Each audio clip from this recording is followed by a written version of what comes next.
Lesson 1। रोजाना घंटों काम करने का कोई फायदा नहीं है।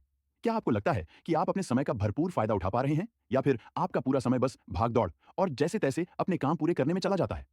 अगर आपसे कहा जाए कि आप भी 24 घंटों को 48 घंटों की तरह जी सकते हैं, तो कैसा रहेगा?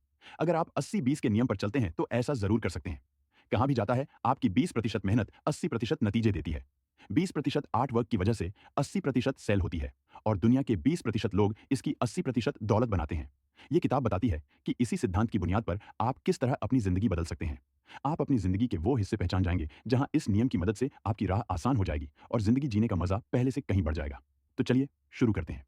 ज़रा याद करिए, आज से करीब 50 साल पहले कंप्यूटर कैसे हुआ करते थे? एक कमरे से भी बड़े, और ये काम कितना करते थे? लगभग न के बराबर। आज हम अपनी गोद में रखकर कंप्यूटर चलाते हैं, और इनकी एफिशिएंसी की तो मिसाल ही नहीं दी जा सकती।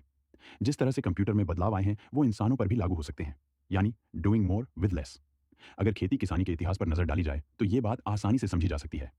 आज से लगभग 300 साल पहले तक खेतों में बहुत मेहनत करनी पड़ती थी। जनसंख्या का 90% से भी बड़ा हिस्सा इसमें लगा रहता था। जो फसल तैयार हो पाती थी, वो भी मेहनत की तुलना में बहुत कम रहती थी। जबकि तकनीक के बढ़ते इस्तेमाल ने तस्वीर बदल कर रख दी। आज हर विकसित देश में जनसंख्या का 5% भी खेती में नहीं लगा है। फिर भी उस दौर से कहीं ज्यादा और बेहतर फसल पैदा होती है। 80-20 वाला नियम भी इसी सोच पर शुरू हुआ था। हमारी की गई 20% बेहतरीन मेहनत ही 80% नतीजे देती है। हम जिंदगी के जिस हिस्से में ये नियम लागू कर लें, उसी हिस्से में बदलाव आ सकता है।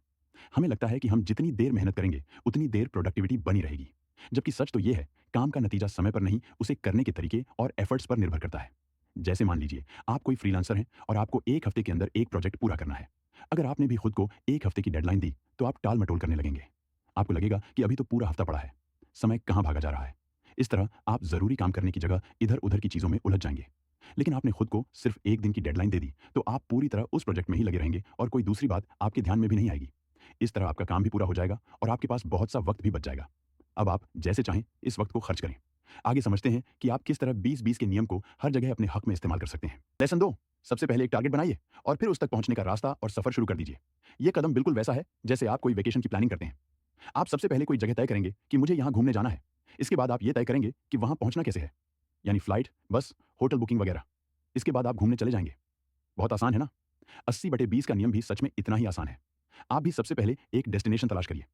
आप इस नियम की मदद से कहाँ जाना चाहते हैं? अपने सपने, टारगेट, गोल्स के बारे में सोचिए। आपकी ज़िंदगी का वो कौन-सा 20% हिस्सा है जिस पर आप सबसे ज़्यादा फोकस करना चाहते हैं? यहाँ हम केप टाउन में रहने वाले स्टीव का उदाहरण देखते हैं, जो एक रेस्टोरेंट का मालिक था। जब उसने 80-20 लाइफ जीने का फैसला किया, तो सबसे पहले उन बातों का पता लगाया जिस पर उसे फोकस करना था। इसमें कुछ बातें उसके काम से जुड़ी थीं और कुछ निजी ज़िंदगी से। जैसे वो बिज़नेस आगे बढ़ाना चाहता था और ये भी चाहता था कि उसके रेस्टोरेंट की सर्विस के बारे में दूर-दूर तक तारीफ़ की जाए। लेकिन वो म्यूज़िक और टीचिंग के अपने शौक भी पूरे करना चाहता था। आपको भी इसी तरह उन बातों का पता लगाना है जो आपके लिए मायने रखती हो। अब आपको वहां तक पहुंचने का सबसे अच्छा रास्ता तलाश करना है।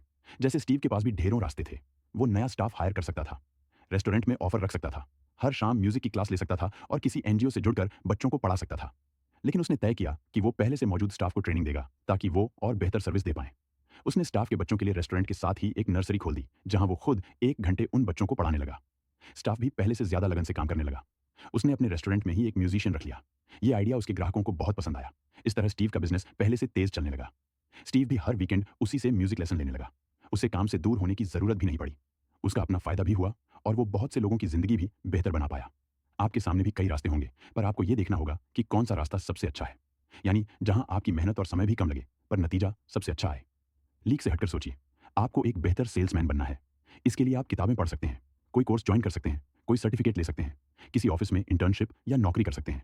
आपको यह तय करना होगा कि कौन सा रास्ता आपके लिए सबसे आसान और सबसे छोटा होगा। लेकिन ये याद रखिए कि आपका चलते रहना जरूरी है। नतीजे पाने हैं तो कोशिश करनी ही होगी। लेकिन यह भी याद रखिए कि आप कम से कम में ज्यादा से ज्यादा पाने की सोच पर चल रहे हैं।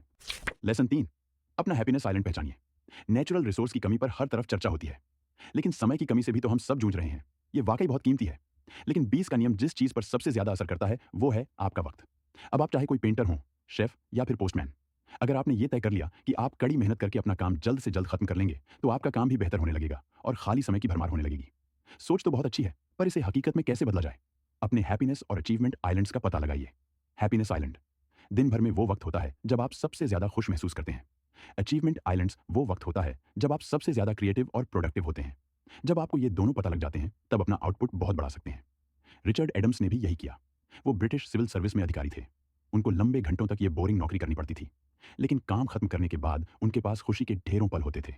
खासतौर पर जब वो अपनी बेटियों को कहानी सुनाया करते। उन्होंने अपने इन हैप्पीनेस आइलैंड्स पर फोकस करना शुरू कर दिया।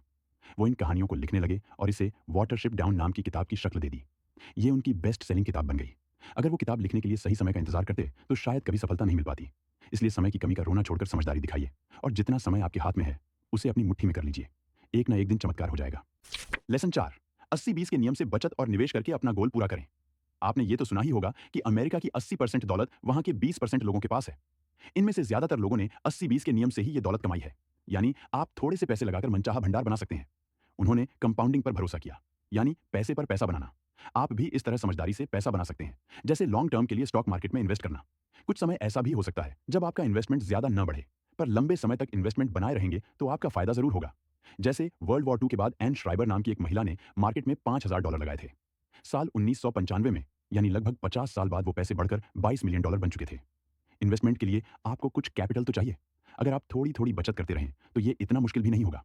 जैसे आजकल स्वीप इन अकाउंट्स का बहुत चलन है। इस तरह नियम से आपके कुछ पैसे फिक्स्ड डिपॉजिट में आ जाते हैं।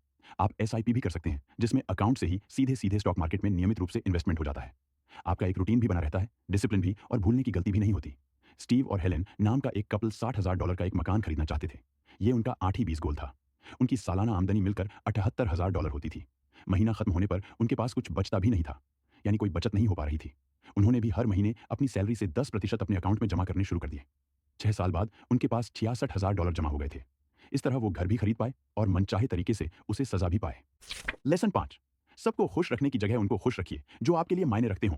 रिश्तों की अपनी अहमियत होती है, पर ज्यादातर लोग इनको बनाए रखने के लिए जरूरत से ज्यादा झुक जाते हैं। सबको खुश रखने की चाहत में हम सबसे नाराजगी मोल ले लेते हैं। यहां भी 80-20 का नियम आपके काम आ सकता है। रिश्तों को लेकर जो खुशी हमको मिलती है उसका 80% हिस्सा तो 20% रिश्ते ही दे देते हैं। इसलिए खुशहाल जिंदगी जीने के लिए हमें उन रिश्तों पर ध्यान देना चाहिए जो वाकई मायने रखते हैं, जैसे हमारा पार्टनर। आखिर ये हमारी जिंदगी में सबसे ज्यादा अहमियत रखने वाले रिश्तों में से एक है। एक स्टडी से यह पता चला कि जो लोग किसी रिलेशनशिप में होते हैं वो हैप्पीनेस इंडेक्स में सबसे ऊपर आते हैं। अमेरिका के लगभग 40% शादीशुदा लोगों का मानना है कि वो बहुत खुश हैं, जबकि सिंगल रहने वाले सिर्फ 23% लोगों ने खुद को खुश माना। पार्टनर का होना फाइनेंशियल, सोशल और इमोशनल रूप से बहुत बड़ा सपोर्ट बनता है, लेकिन एक मजबूत रिश्ता जो आपको खुशियां दे सके वो बनाने के लिए बहुत अंडरस्टैंडिंग की जरूरत होती है। लगभग आधी शादियां आगे जाकर तलाक में बदल जाती हैं। इससे बचने का सही तरीका बस इतना ही है कि आप समझदारी से अपना पार्टनर चुनें। अगर यही गलती हो गई तो आगे आप कितनी भी मेहनत कर लें कुछ नहीं बदलेगा। जैसे स्टीव की मुलाकात जब हेलेन से हुई तो उसने इस बात पर ध्यान दिया कि हेलेन को कौन सी बातें खुशियां देती हैं। उसे जल्द ही हेलेन की पसंद नापसंद का पता चल गया। हेलेन चाहती थी कि स्टीव उसे समय दे, रिश्ते की जिम्मेदारियां समझे, काम में उसका हाथ बटाए और सरप्राइज देता रहे। स्टीव ने इनके लिए पूरी कोशिश भी की। इस तरह दोनों का रिश्ता मजबूत होता गया। लेसन 6, चीजें खुशियों का जरिया नहीं है। आपको अब तक ये बात अच्छी तरह समझ आ गई होगी कि 80-20 के नियम को अपनी जिंदगी में कैसे लागू करना है। आखिर में थोड़ा ये समझते हैं कि इस नियम की बुनियाद क्या है। एक अच्छी जिंदगी जीने का राज है सादगी, यानी सिंप्लिसिटी। लेकिन एक अच्छी जिंदगी होती क्या है? इसके जवाब पर तो फिलोसफर्स और स्कॉलर्स सदियों से दिमागी कसरत करते आए हैं। एपिक्यूरस की फिलॉसफी का जवाब 80-20 के नियम से मेल खाता है। उनके हिसाब से खाना, छत, कपड़े, दोस्त, आजादी और ज्ञान, ये सभी बातें एक अच्छी जिंदगी की परिभाषा में शामिल होती हैं। अनजाने में उन्होंने भी लेस इज मोर वाली सोच पर ही मोहर लगा दी, क्योंकि इस परिभाषा में वो भी तो सबसे जरूरी बातों पर ही फोकस कर रहे थे। एपिक्यूरस अपनी पूरी जिंदगी सादगी के सिद्धांत पर जीते रहे। वे अपने 7 दोस्तों के साथ मिलकर रहे, अपना भोजन खुद उगाया और कभी भी पैसे जमा करने की चिंता नहीं की। इसकी जगह वो किताबें लिखने और एक दूसरे के विचारों को साझा करने में वक्त बिताते रहे। अगर आप भी ऐसी जिंदगी जीना चाहते हैं तो खुद से उन चीजों को दूर कर दें जो आपको खुशी न देती हो। यहाँ रिचर्ड किसी एडवर्टाइजिंग कंपनी में काम करने वाली लड़की एन का जिक्र करते हुए बताते हैं कि एक दिन अपने काम के तनाव से परेशान होकर उसने नौकरी छोड़ दी और बड़े से फ्लैट की जगह एक कमरे के घर में रहने लगी। अब उसका पूरा समय पेंटिंग में बीतने लगा, जो काम उसे बहुत खुशी देता था। उसके माता पिता को इस बात से बहुत नाराजगी थी कि उसने एक जमी जमाई नौकरी छोड़ दी, फिर भी एन लगन से पेंटिंग करती रही। अब वो पेंटिंग बेचकर ही अच्छे खासे पैसे बना लेती है। यानी अपनी जिंदगी को आसान बनाकर एन को वो खुशी और सफलता मिली जो उसने कभी सोचा भी नहीं था। कुल मिलाकर 80-20 का नियम ये कहता है कि हम जो चाहते हैं उसका 80% हिस्सा हमारे 20% एफर्ट से मिल जाता है। अगर आप ये सही तरह समझ जाते हैं कि आपको जिंदगी से क्या चाहिए और कौन सी बातें आपको खुशी देती हैं, तो आप भी कम मेहनत से ज्यादा गेन कर सकते हैं। क्या करें? अपने लिए सबसे ज्यादा मायने रखने वाली चीजों की लिस्ट बनाकर अपनी पूरी ताकत और समय इन पर दीजिए। इस तरह आपकी प्रायोरिटीज तय हो जाएंगी। इससे एक फायदा और होगा कि जब आपका पूरा ध्यान इस तरफ होगा तो दूसरी कोई परेशानी या दूसरे आपके बारे में क्या सोचते हैं, इस बात से आपको फर्क पड़ना बंद हो जाएगा। ये समरी आपको कैसी लगी जरूर बताइए। आप और कौन सी समरी सुनना चाहते हैं ये भी बताएं। हम आपकी बताई गई समरी ऐड करने की पूरी कोशिश करेंगे। अगर आपका कोई सवाल, सुझाव या समस्या हो तो वो भी हमें जरूर बताएं।